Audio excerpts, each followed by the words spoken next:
"Hey, excuse me. The broom is loud. We are trying to work here." The voice was sharp, edged with the kind of irritation that usually came from heat, dehydration, or a missed shot. Monica Rhodes didn't stop immediately. She finished the long, rhythmic pull of the push broom, gathering a heavy pile of spent brass casings into a neat heap on the concrete pad. The sun beat down on the back of her neck, the California heat radiating off the range floor like a physical weight. She paused, resting one hand on the handle of the broom, and turned slowly. She was not wearing a uniform. She wore a simple royal blue top that caught the breeze, dark jeans that had seen better days, and canvas sneakers. Her long blonde hair was pulled back in a loose, somewhat messy ponytail that trailed down her back. To the uninitiated eye, or perhaps the willfully ignorant one, she looked like exactly what she was being paid to be in that moment: hired help. A civilian contractor brought in to keep the high-end private firing range clean for the elite clientele. The man speaking to her was young, fit, and practically vibrating with testosterone. He wore tan tactical pants, a fitted t-shirt that showed off the results of many hours in the gym, and a baseball cap pulled low. A pristine Mech 13 Mod 7 sniper rifle sat on the bench rest in front of him. He wasn't alone. Two other men, dressed similarly, stood behind him, arms crossed, watching the interaction with bored amusement. They had the look of men who had recently earned a trident and were still riding the high of being the apex predators of the military ecosystem. "You need to clear the line, sweetheart," the shooter said, gesturing vaguely with a gloved hand toward the administration building behind them.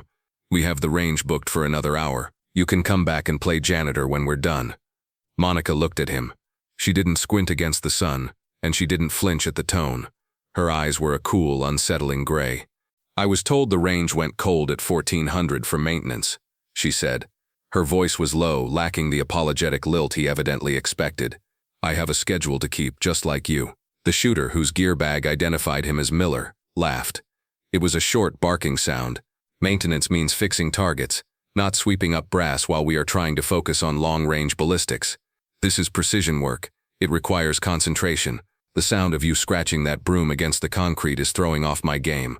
Monica glanced at the target monitor sitting on the bench next to his rifle. The digital screen showed a grouping at 800 yards. It wasn't terrible, but it wasn't precision. The shots were drifting right, a classic sign of misreading the spin drift or failing to account for the crosswind gusting intermittently from the ocean. "Your game is off because you're favoring your trigger pull and you aren't accounting for the Coriolis effect at this latitude," Monica said. She said it casually, as if she were commenting on the weather, and turned back to her pile of brass. "And the wind picked up 2 minutes ago. You didn't adjust." The silence that followed was absolute. The hum of the cicadas in the scrub brush seemed to get louder. Miller stared at her, his mouth slightly open. The two men behind him straightened up, their bored expressions replaced by confusion. "Excuse me," Miller asked, his voice dropping an octave, moving from annoyance to genuine anger. "What did you just say to me?" "I said you're pulling your shots," Monica said, sweeping another pile of brass into the dustpan. She stood up and dumped the casings into a 5-gallon bucket with a loud metallic crash. "And you're rude." Miller stood up from the bench. He was tall, looming over her, using his physical presence as an intimidation tactic. It was a move he had likely learned in the teams, designed to make insurgents or uncooperative locals back down. "Listen, lady, I don't know who you think you are, or what kind of Call of Duty trivia you memorized to impress the guys down at the dive bar, but you need to walk away, right now. This is a restricted area for operators, not for the cleaning lady." Monica didn't back up. She didn't even shift her weight. She just looked at the rifle sitting on the bench. It was a beautiful piece of machinery, a surgeon's tool. She knew the weight of it. She knew the smell of the bore cleaner used to maintain it. For a fraction of a second, the sunny California range vanished. The smell of sagebrush was replaced by the scent of burning trash and open sewage. The bright blue sky turned into the oppressive gray of a pre-dawn twilight in the Hindu Kush. She felt the heavy, reassuring kick of a similar stock against her shoulder, saw the pink mist in her scope, and heard the voice of her spotter calling out a correction. It was a ghost sensation, a flash echo of a life that felt like it belonged to a stranger, yet lived in her marrow. The memory vanished as quickly as it came, pushed aside by Miller's finger pointing in her face. "Are you deaf?" Miller snapped. "Get lost, or I'm calling the range master and having you banned from the premises." "I am the range master," a gravelly voice boomed from the shaded patio area 50 yards back. Miller spun around. An older man, heavy-set with a white beard and a limp, was walking toward them. It was Chief Henderson, a retired master chief who ran the facility. He looked tired, but his eyes were sharp. Miller relaxed slightly, assuming an ally had arrived. "Chief, this woman is interfering with training. She's refusing to clear the deck. We're trying to dial in for deployment and she's giving me back talk about ballistics." Henderson stopped a few feet away. He looked at Miller, then he looked at Monica. He didn't say anything to her. He just looked at the brass bucket, then back at Miller. "She's doing her job, Miller," Henderson said. "Schedule says maintenance starts now. You guys ran long. Pack it up." Miller bristled. He wasn't used to being told no. "We're not done. I haven't qualified on this platform yet. My DO is breathing down my neck to get this dope chart finalized before we ship out. I need 10 more minutes. Make her wait." Henderson looked at Monica again. There was a subtle exchange between them, a microscopic nod from Monica that only Henderson saw. "Let him shoot," Monica said. She leaned the broom against the concrete pillar. "If he thinks the broom is the reason he can't hit the broadside of a barn, let's remove the variable. I'll wait." Miller let out a scoff of disbelief. "Broadside of a barn? You're talking about a sub-MOA target at 800 yards. You have no idea what you're talking about. I know that you're dialing 4.2 mils of elevation when you should be at 4.4 because the temperature has risen 10 degrees since you started shooting this morning," Monica said. "Powder burns faster when it's hot. Velocity increases. Your point of impact shifts." Miller stared at her. He looked at his turret. He looked at his dope card taped to the stock of the rifle. He had indeed dialed 4.2. "You're guessing," Miller muttered. "Shoot," Monica said. "Prove me wrong." The challenge hung in the air. It wasn't just about the schedule anymore. It was about ego. It was about the hierarchy that Miller believed in, the one where men with tridents stood at the top and women with brooms stood at the bottom. He sat back down at the bench, adjusted his position and pressed his cheek to the stock. He took a deep breath, exhaled halfway, and squeezed the trigger. The crack of the rifle split the air.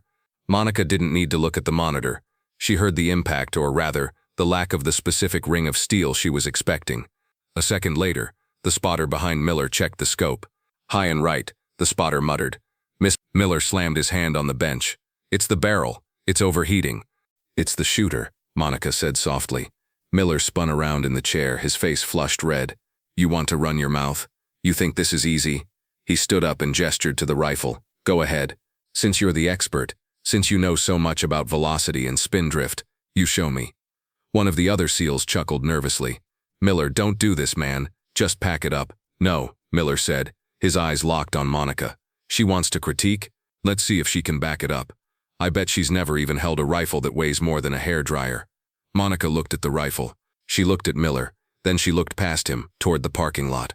A black SUV had just pulled up. She recognized the vehicle. It belonged to Commander Sterling, the commanding officer of the team these men belonged to. He was likely coming to check on his boys.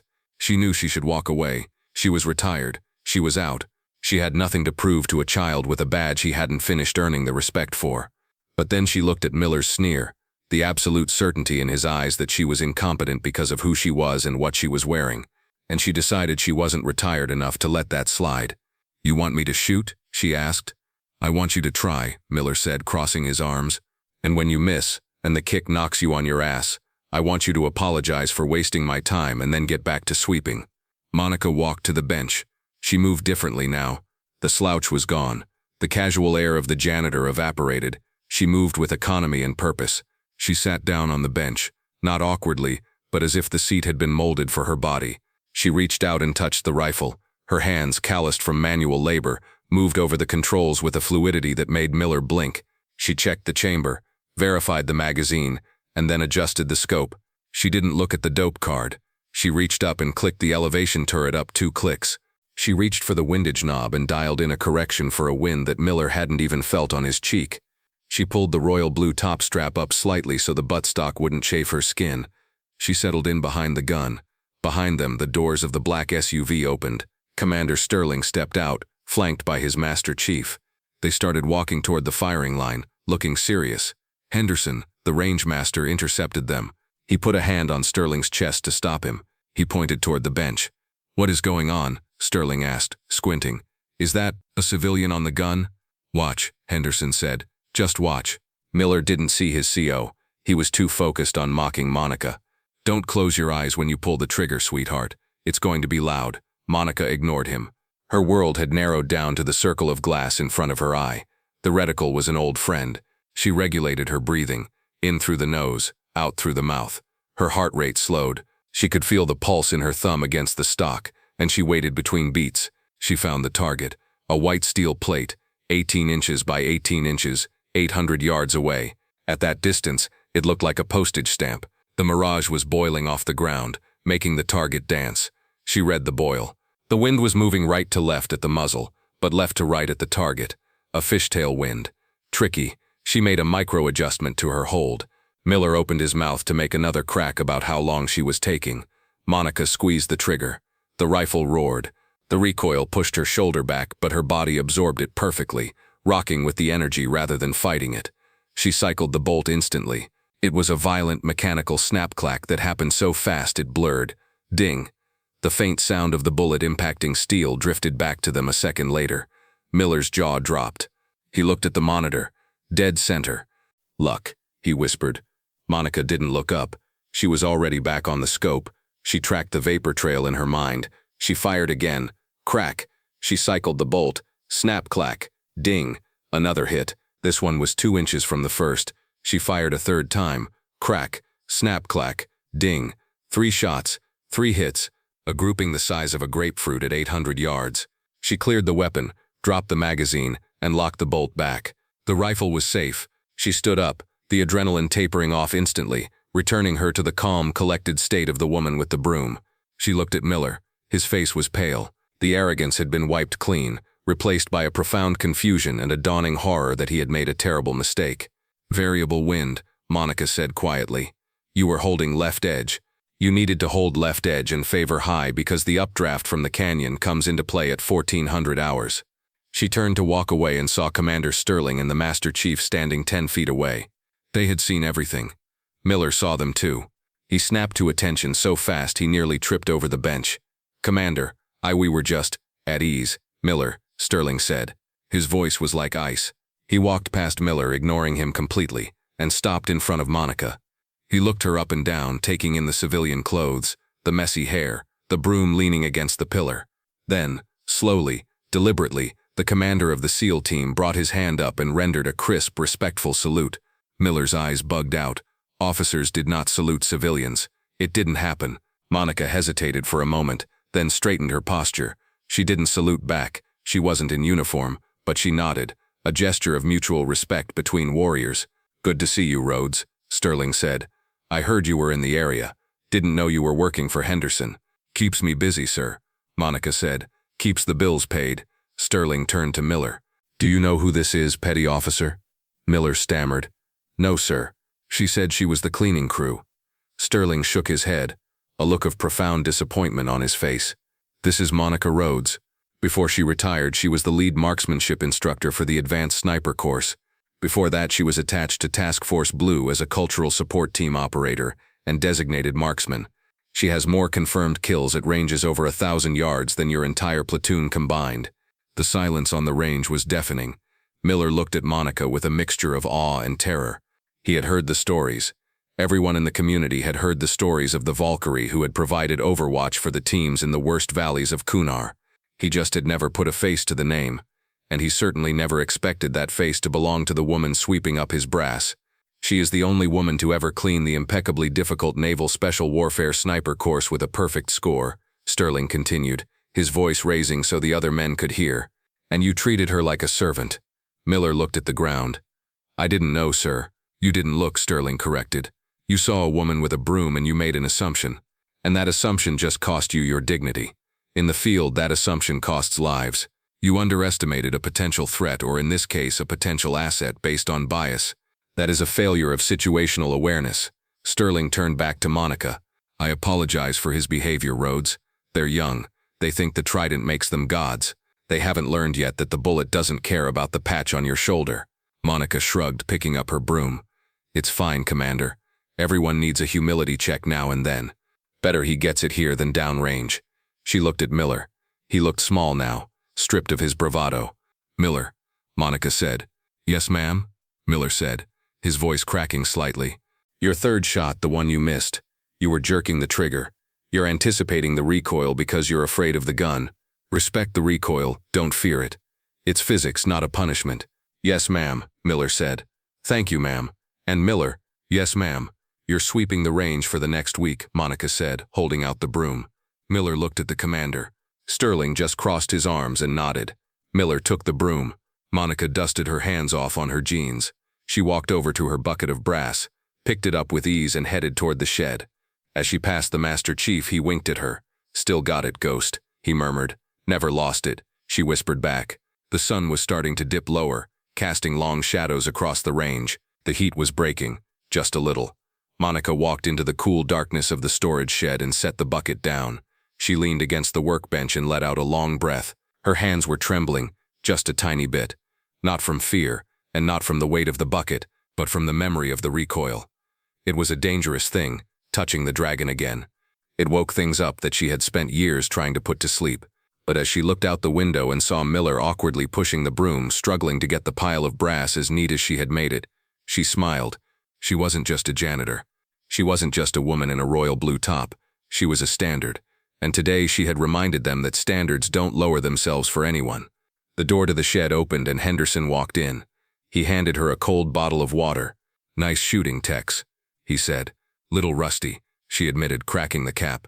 "Rusty," Henderson snorted. "You put 3 rounds in a teacup at half a mile with a rifle you've never touched before. If that's rusty, I'd hate to see you polished." He leaned against the door frame. "Sterling wants to offer you a job. Real job. Instructor cadre. Said he needs someone to teach these kids how to actually shoot instead of just posing for Instagram." Monica took a long drink of water. She watched Miller out on the concrete. He had stopped sweeping and was looking at the target monitor, shaking his head, likely replaying the impossible shots in his mind. "Tell him I'm happy where I am," Monica said. "I like the quiet. And besides, someone has to keep this place clean." Henderson laughed. "You're a stubborn woman, Rhodes." Monica smiled. "That's what kept me alive, Chief." She finished her water and tossed the bottle into the recycling bin. She checked her watch. It was 14:30. She was behind schedule. She walked back out onto the range. Miller froze as she approached. He gripped the broom tighter. "Relax, Miller," she said. "You're missing the spots near the benches." She walked past him, toward the line of targets that needed pasting. As she passed, she paused. "And Miller?" "Yes, ma'am?" "Tomorrow, bring your logbook. If you're going to be sweeping my range, I might as well teach you how to read the wind while you're at it." Miller looked up, surprise and gratitude washing over his face. He stood a little taller. "Yes, ma'am. Thank you, ma'am." Monica walked down range, the heat rising in waves off the tarmac. She didn't look back. She didn't need to. She knew the lesson had landed. The brass was swept, the ego was checked, and the standard remained. The wind kicked up again, blowing a strand of blonde hair across her face. She tucked it behind her ear, eyes scanning the horizon, always watching, always calculating, always ready. The unassuming hero, hidden in plain sight, wearing royal blue and carrying the weight of a legend she never asked for, but carried with grace.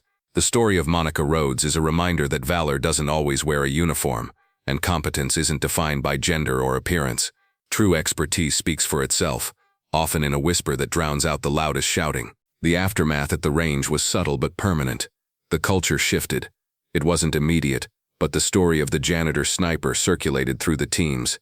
New guys showing up to the range started treating the civilian staff with a lot more respect, never knowing if the person emptying the trash bin was a former Tier 1 operator who could outshoot them with one eye closed. Miller kept his word. He swept the range every day for a week, and true to her word, Monica spent 20 minutes each afternoon teaching him the dark arts of long-range ballistics, the things that aren't in the manuals, the things you only learn when you're cold, tired, and terrified in the mountains of a foreign land. 6 months later, Miller deployed. On a ridge in a hostile valley, his squad was pinned down. The wind was howling, a chaotic mess of updrafts and crosswinds. His target was 900 yards out. He couldn't get a firing solution. The computer said one thing, his gut said another. Then he remembered a woman in a royal blue top standing on a hot concrete pad in California. The updraft from the canyon comes into play. He adjusted his hold, ignoring the computer, trusting the lesson. He squeezed the trigger. The threat ended. His squad came home safe. When Miller returned to the States, the first place he went wasn't the bar, it was the range. He found Monica sweeping the brass near lane 4. He didn't say a word. He just walked up, took the broom from her hands, and started sweeping. She watched him for a moment, saw the new weight in his eyes, the maturity that only combat brings. She saw the trident on his chest, scuffed and worn now. "Welcome back, Miller," she said softly. "Good to be back, Rhodes," he replied. They stood there for a moment in the quiet companionship of those who know. Then Monica picked up a spare broom. "Left side needs work," she said. "On it," he replied. And together they cleared the line.